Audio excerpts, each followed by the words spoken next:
The sky above Ethian Prime was a solid slab of ash-gray metal, a dome of tyranny forged by the Galactic Empire's endless hunger for control. In the heart of Sector 9, beneath monolithic towers etched with banners bearing the Empire's jagged sigil, two women stood on a steel platform, bound and silent, their shadows long in the artificial twilight. Blood still darkened the grating from the last execution, a grim reminder that dissent, however quiet, would not be tolerated. The younger of the two, Lena Voss, kept her chin high despite the weight of the noose grazing her neck. Her robes were simple, unadorned, but beneath them was the mind that once unlocked a secret energy signature buried deep in human DNA, an anomaly the Empire feared. Next to her stood Dr. Kayla Rin, a former Imperial biotechnologist turned whistleblower, whose knowledge of classified genetic experiments made her not just dangerous, but unforgivable. Their crime wasn't treason. It was truth. And truth, under the Empire's watchful gaze, was a weapon of insurrection. Stormwalkers, armored enforcers bred for obedience, flanked the platform, their rifles polished and ready. Beyond them, thousands of cloaked citizens stood in uniform rows. No cries, no protests. Just a vacuum of noise, fear sealed tightly over every tongue. They watched not as spectators, but as prisoners learning a lesson. High Marshal Sarek, face obscured by his command visor, stepped forward. His voice, amplified and stripped of humanity, echoed through the plaza.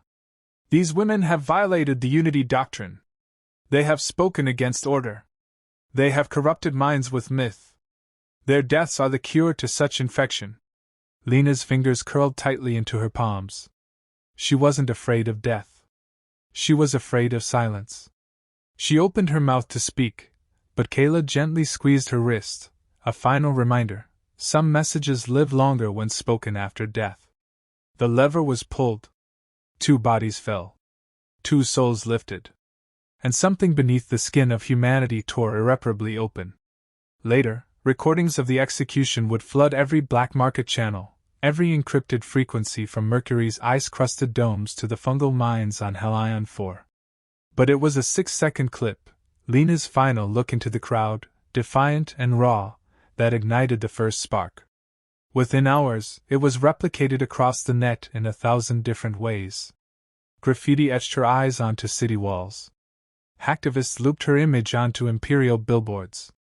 Her face, contorted with fury and betrayal, became a symbol sharper than any blade. On a forgotten mining rig orbiting Ganymede, Commander Darius Holt stood frozen before a cracked holoscreen, watching Lena's gaze burn into his soul. He had fought for the Empire once. Believed in it. But he remembered her. Not from the news feeds or the rebellion reports, but from years ago, when she was just a child learning to solder wires into her father's failing oxygen compressor. She had saved 12 lives during a power outage, including his.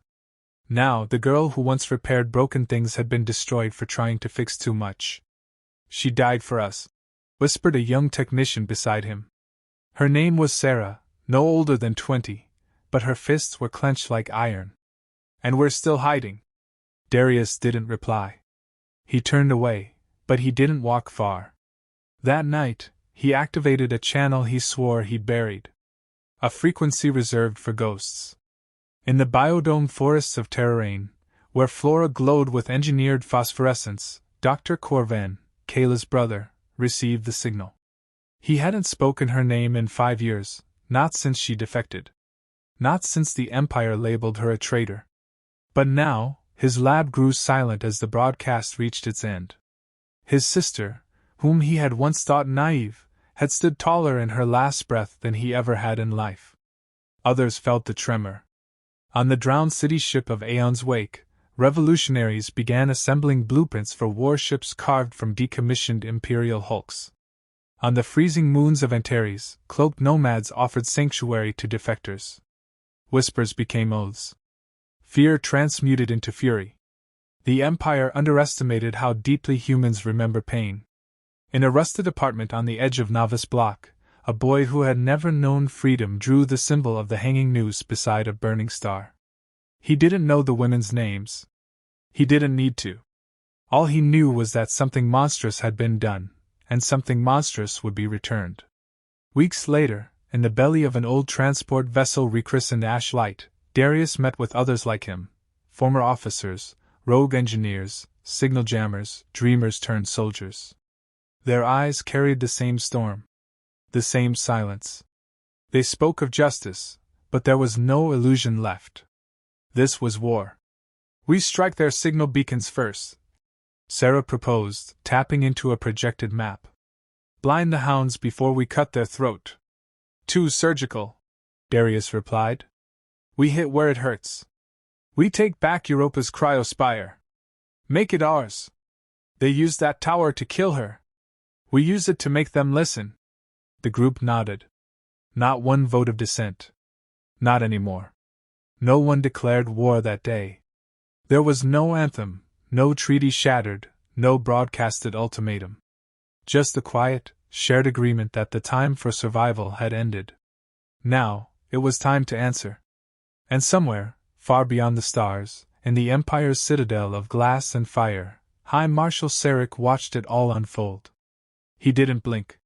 Didn't flinch. He simply turned to his advisors and said, "Let them rise. The higher they reach, the harder they'll fall." But Sarek forgot one thing.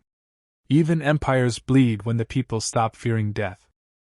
The Ashlight cruised through the silent black, its hull patched with mismatched alloys and the scars of decades-old battles. Within, Commander Darius Holt stood before a flickering war board, the glow tracing deep lines in his face. The Resistance, as it had come to be called, was no longer a whisper. They had cells on 5 moons and 2 planets. They had weapons smuggled from forgotten vaults. Most importantly, they had purpose. And yet, that was not enough. Not yet. He watched as Sarah input new coordinates, her fingers quick and deliberate. She'd barely slept in days, dark smudges under her eyes testifying to a restless fury. Born in a labor camp orbiting the Los V, she had seen her mother executed for stealing medical rations. She had vowed then, vengeance would come not in screams, but in silence, like a knife sliding between armor seams. Lena's death hadn't created her. It had merely given her a target. "We're set to intercept the supply convoy in 3 hours," she said, not looking up. "We disable them clean. No casualties unless provoked." "Protocols changed," Darius replied, voice low. "They're replacing cargo ships with prison vessels. We don't stop this one, we lose 100 more like Kayla." Sarah's hands paused. Her eyes finally met his. No argument. Only grim understanding. Beneath them, in the converted cargo bay, dozens of Resistance fighters prepared in silence. Tactical drones recharged beside crates of scavenged armor. Former engineers now readied disruptors built from mining tools. Their training was minimal, their tech inferior, but what they had couldn't be measured, rage sharpened into resolve. Among them was Elias Torin, once a captain in the Imperial Navy, now stripped of rank and purpose. He moved like a man who didn't expect to live long, but meant to make each breath cost the enemy dearly. He had personally disabled the explosive collars from 50 child prisoners taken during the siege of Zentha, and it was their hollow laughter in the corridors that haunted him more than their silence in the camps. He paused beside Sarah on the bridge. "Convoy's ahead of schedule," he said. "They're pushing faster than usual. Someone tipped them off."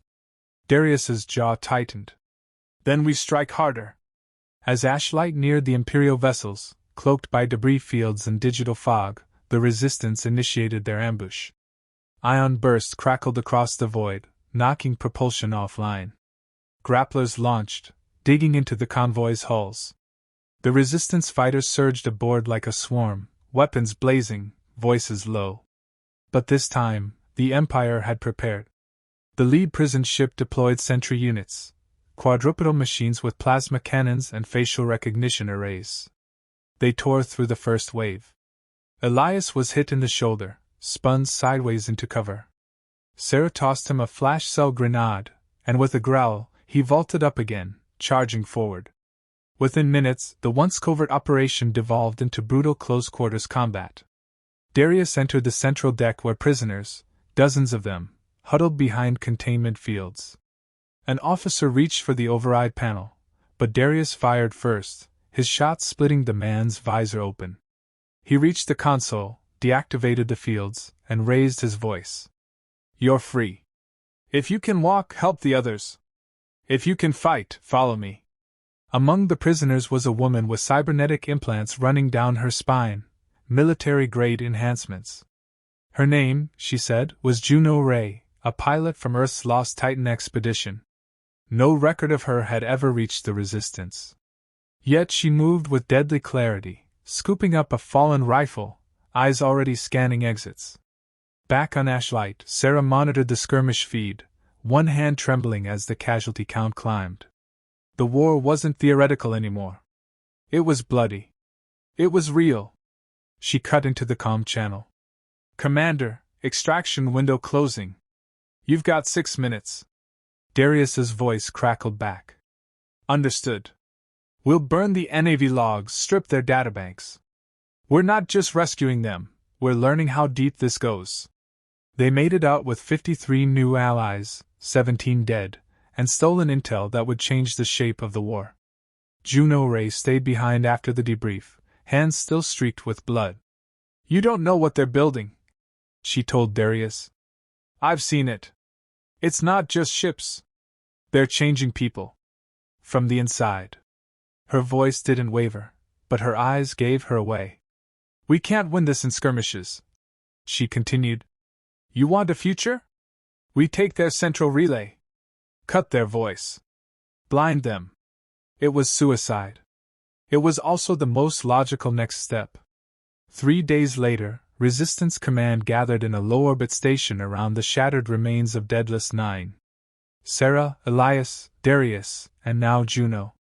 No titles. No uniforms. Just a war council of the desperate and determined. Darius studied the relay schematic projected between them. "This is their brainstem. Cut it, and every system from Corward to the Veil collapses into chaos. They'll never see it coming," Elias said with a bitter smile. "No," Sarah answered, eyes sharp. "They'll see it. They just won't believe we're mad enough to try." They all knew the truth. This wasn't about survival anymore. It was about momentum. One strike to prove they were not shadows, not ghosts, but a force with teeth and blood in its mouth. The meeting adjourned in silence. There were no cheers. Just preparations. Below them, far across the galactic plain, High Marshal Sarek stood before a mirrored viewport, eyes fixed on the nebula where the Resistance had just struck. The prison ships were gone. His algorithms faltered.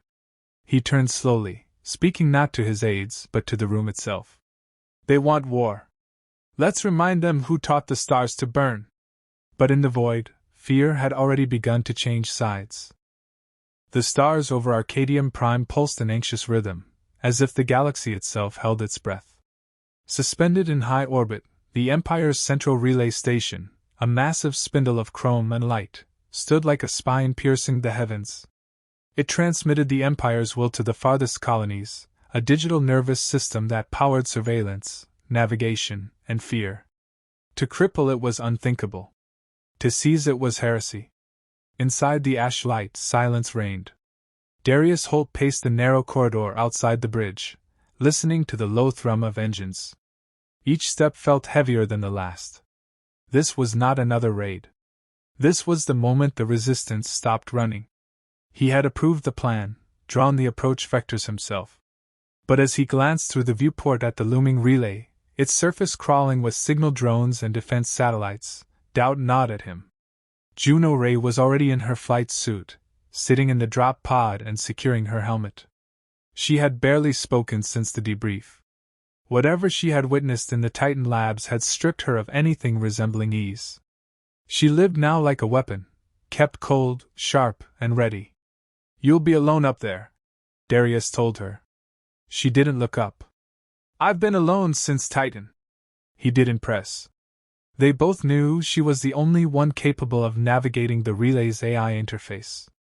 The implants in her neurocortex were designed for Imperial deep code.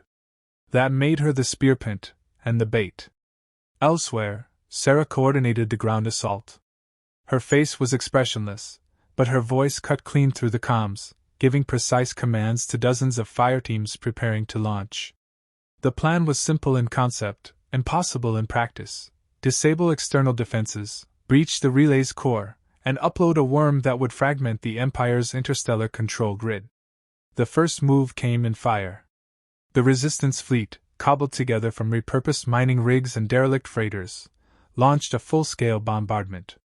Explosions flowered across the relay's outer shell, tearing apart its sensor dishes and automated turrets. In response, Imperial frigates swarmed from hidden ports, their engines howling like hunting beasts. The Resistance was outgunned, but they had never relied on strength. They relied on chaos. Elias Torin led the charge, piloting a modified corvette straight into the heart of the battle. His voice crackled over comms as he spun through enemy fire, laughing in that grim, guttural way that always meant he'd made peace with death. "They're focusing on me. You've got a window. Make it count." The drop pod launched. Juno plunged toward the relay, heat shields burning, code dancing across her HUD. Alarms flared. 2 interceptors locked on. She didn't blink.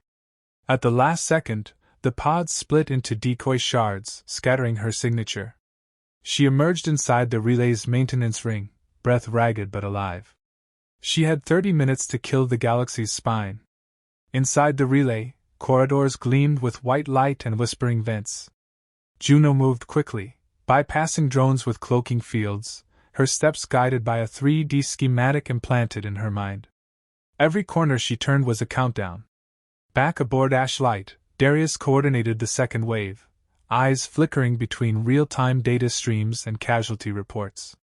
The Resistance was bleeding. Ships gone. Fighters dead. But the relay's outer ring had fallen silent. That was the cue. Sarah's squad entered next, boarding through a breach sealed minutes before. Plasma fire lit the hallways. Screams echoed through steel. She led them to the relay's primary server tower, where 2 sentry units waited. One sliced through her second-in-command before she could blink. Sarah returned the favor with a charged bolt straight through its core. No time for mourning. Just movement. Juno reached the central interface, breath shuddering in the sterile cold. She jacked in. Data surged into her mind like lightning, memories overlapping with foreign code. She saw pieces of herself, training logs, mission recordings, even Imperial simulations predicting her betrayal. They had known she would defect. They had let her escape. Rage boiled through her, but she forced it down. She found the command node. Her hands trembled as she began the sequence. But the AI resisted. It spoke in pulses, in images, ghosts of Kayla, of Lena, of others the Empire had silenced. It showed her Sarek's plan, not just domination, but assimilation. They were rebuilding humanity from within. The relay wasn't just control, it was transformation. Juno's vision blurred. Blood leaked from her nose. "Override commands 8 and 9. She whispered, teeth clenched. "Inject worm. Fragment relay integrity." The system resisted. It began erasing her memories, one synapse at a time. She screamed. In that moment, Sarah's team arrived.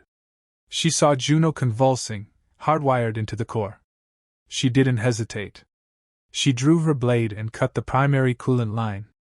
The AI froze, distracted. Juno gasped as her mind returned.